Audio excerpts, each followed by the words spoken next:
हाय बच्चों, जुलकर नैन physics classes में आपका वेलकम। आज हम आपके लिए कराने जा रहे हैं डाई इलेक्ट्रिक कांस्टेंट और रिलेटिव इलेक्ट्रिकल परमिटिविटी किसे कहा जाता है। इससे पहले आप लोगों ने पढ़ा जो कूलम्ब्स का निकाला गया है जब चार्जेस हमारे फ्री स्पेस में होते हैं तब हमने कूलम्ब्स लॉ को डिराइव किया। इसके अलावा Coulomb's law in vector form. आज हम आपके लिए कराएंगे नया टॉपिक डाई इलेक्ट्रिक कांस्टेंट। ये डाई इलेक्ट्रिक कांस्टेंट वो होता है जो के हमने इस्तेमाल किया था, यूज किया था। डाई इलेक्ट्रिक किसे कहा जाता है? डाई इलेक्ट्रिक हमारा इंसुलेटर होता है जो चार्ज को कंडक्ट नहीं करता या इलेक्ट्रिसिटी को कंडक्ट नहीं करता। अगर किसी एक्सटर्नल इलेक्ट्रिक फील्ड में डाई इलेक्ट्रिक जो आपका मटेरियल है उसको रखा जाता है तो जो चार्जेस हैं इसकी सरफेस पर शो होना शुरू हो जाते हैं। इसके अलावा हम क्या कह सकते हैं? Dielectric as insulating material which transmit the effect of charges but not conduct the charges।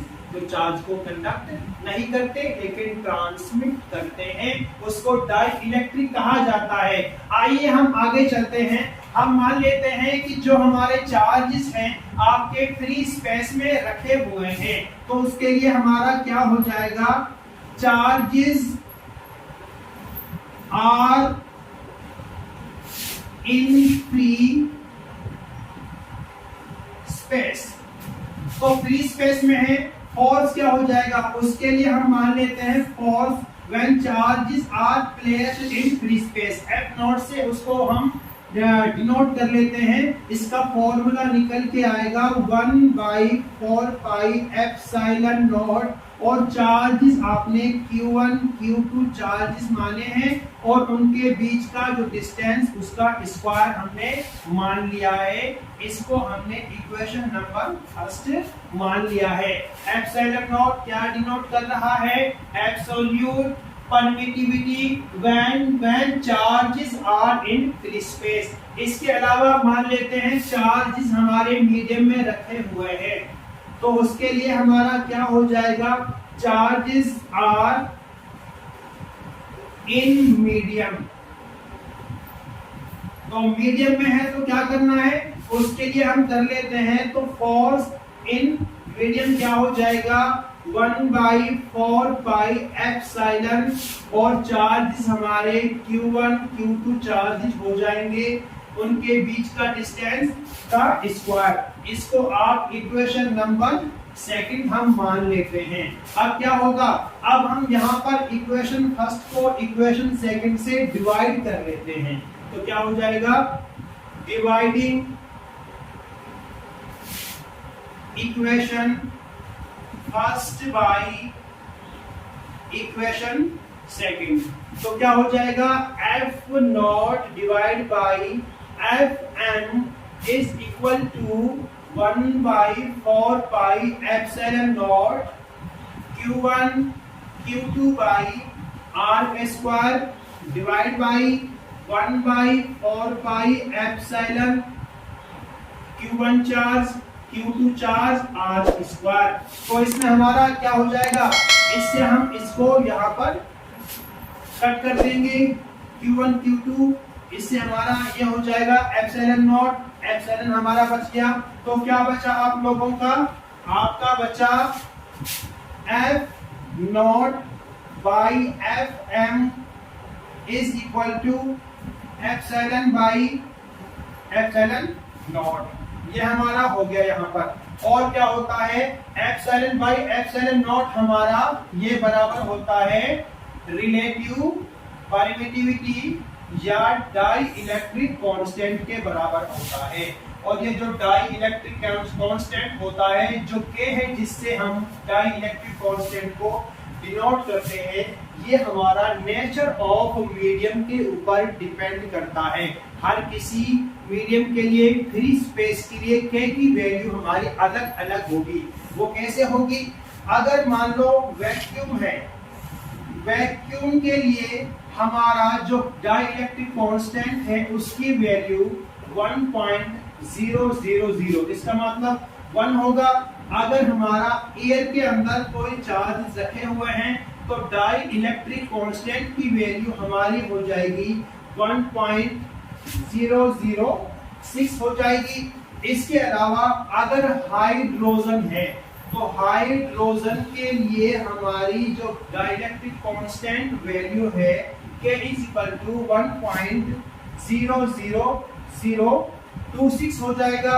अगर आपका ग्लास दे रखा है तो ग्लास के लिए जो K की वैल्यू हमारी हो जाएगी 324 हो जाएगी। और माइका अगर हमारा है, माइका मीडियम है तो माइका मीडियम के लिए K की वैल्यू हमारी 326 हो जाएगी। अगर वाटर है, आपका पानी के अंदर कोई चीज रखी हुई है तो उसके लिए K की वैल्यू हमारी 81 हो जाएगी। ये हमारा नेचर ऑफ द मीडियम के ऊपर डिपेंड करता है और ये हमारी डाइलेक्ट्रिक कांस्टेंट की डिफरेंट वैल्यूज हैं। अब यहाँ पर इससे आगे हम क्या कर सकते हैं, यहाँ पर हमारा हो सकता है कि जो आपका डाइलेक्ट्रिक कांस्टेंट है उसकी डेफिनेशन हम किस तरह बना सकते हैं, उसकी डेफिनेशन हम बना सकते हैं जो डाइलेक्ट्रिक कांस्टेंट आपका है यहाँ पर हम इसके डेफिनेशन बता सकते हैं। आई होप आप लोगों ने जो ये मैंने डिफरेंट वैल्यूज आप लोगों के लिए लिखवाई हैं ये आप सभी ने नोट डाउन कर लिया होगा।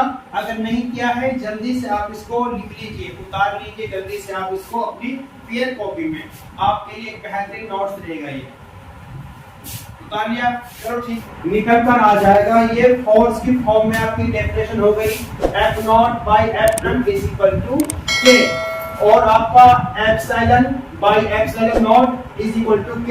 ये आपकी डेफिनेशन ये और ये डेफिनेशन इस फॉर्म में आपके लिए हो जाएगी। आप लोग इसको आराम से उतार लीजिए। इसके अलावा हम क्या कर सकते हैं, इसके अलावा हम कर सकते हैं, आपको दे रखा है, इसको आपने इक्वेशन नंबर 2 माना है, इस इक्वेशन नंबर 2 को हम यूज कर लेते हैं। इसका मतलब यूजिंग इक्वेशन 2 क्या दे रखा है, Fm = 1/4πε Q1/Q2 Q1Q2/R का स्क्वायर। अगर हम इस एप्सिलॉन की जगह यहाँ पर एप्सिलॉन = ε0 K करते हैं, वो कैसे कि हमारा ε/ε0 K होता है तो एप्सिलॉन हमारा क्या हो सकता है, ε0 × K। इस एप्सिलॉन की जगह हम ये वैल्यू पुट कर देंगे तो क्या हो जाएगा, Fm = 1/4πε0 K में Q1 Q2/R का स्क्वायर। 1/4πε0 Q1 Q2/R का स्क्वायर इक्वेशन नंबर 1 ये हमारा है। इसकी जगह हम इसको F0 को पुट कर देंगे तो क्या हो जाएगा, Fm = F0/K। तो हमारा क्या हो जाएगा, ये वैल्यू निकल के आ जाएगी।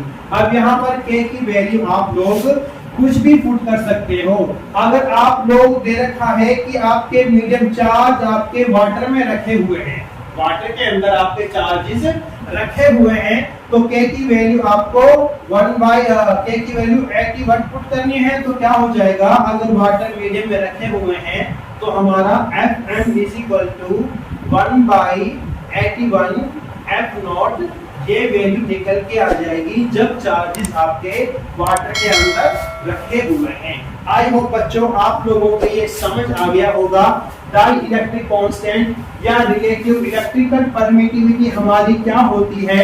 रिलेटिव इलेक्ट्रिकल परमिटिविटी और डाइलेक्ट्रिक कांस्टेंट ये दोनों एक ही चीजें होती हैं। तो बच्चों इसी तरह की वीडियो पाने के लिए आप हमारे इस वीडियो को लाइक करें, सब्सक्राइब करें, कमेंट करें और हमारा सपोर्ट करें। Please support us.